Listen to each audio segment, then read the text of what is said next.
আজ বানাবো অনুষ্ঠান বাড়ির মতন শুক্তো। চলো শুরু করা যাক। শুক্তো বানানোর জন্য ভিডিওটা কেউ স্কিপ না করে পুরোটা দেখার অনুরোধ করব। টমেটো সস, 5 ফোড়ন একটু বাটার জন্য, রাঁধুনি, নুন আর পোস্ত বাটার জন্য, আর বড়ি নিয়েছি। এখানে আমি শুক্তোর সবজিগুলো সব কেটে রেখেছি, বেগুন, আলু, ডাঁটা আর উচ্ছে। তোমরা যেন ভেবো না যে আমি শুক্তোতে কলা দিইনি, আমি কলা দিয়েছি, এখানে আমি দেখাতে পারিনি। তারপর কড়াই একটু তেল দিয়ে দেব।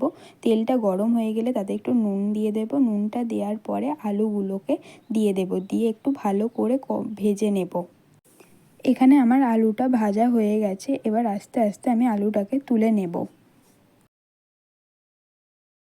এরপর ওই একই তেলে বেগুনটাকেও দিয়ে একটু ভালো করে ভেজে নেব। এখানে আমার ভাজাটা হয়ে গেছে, আমি এবার তুলে নেব। এখানে আমার বেগুনটা ভাজা হয়ে গেছে, এবার আমি বেগুনটাকে তুলে নেব। ঠিক এরপরেই কাঁচকলাটাকে দিয়ে ভালো করে ভেজে নেব। আমি ডাঁটাটাকে দিয়ে একটু ভালো করে ভেজে নিয়ে তারপর তুলে নেব। তারপর ওই একই তেলে করলাটাকেও দিয়ে দেব, দিয়ে তুলে নিয়েছি। তারপর বড়িটাকে একটু হালকা করে ভেজে নেব, নিয়ে তুলে রেখেছি।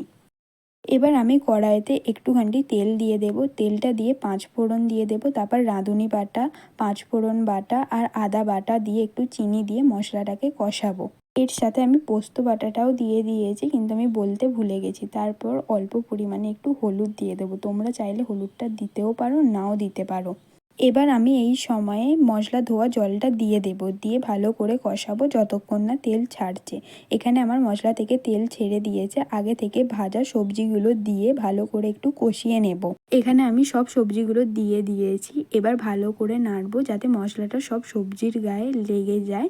তারপরে আমি এখানে দুধটা দিয়ে দেব, তোমরা চাইলে দুধের বদলে জলও ইউজ করতে পারো। আমি এখানে দুধ দিয়েই শুক্তোটা করব, সেই জন্য আমি দুধ দিয়ে দিলাম। তারপরে এই রকম যখন ফুটবে তার ঠিক 5 থেকে 10 মিনিট পরে 1 চামচ টমেটো সস দিয়ে দেওয়ার চেষ্টা করবে। এখানে আমি টমেটো সসটা দিয়ে দিয়েছি, এবার ভালো করে নেড়ে দেব।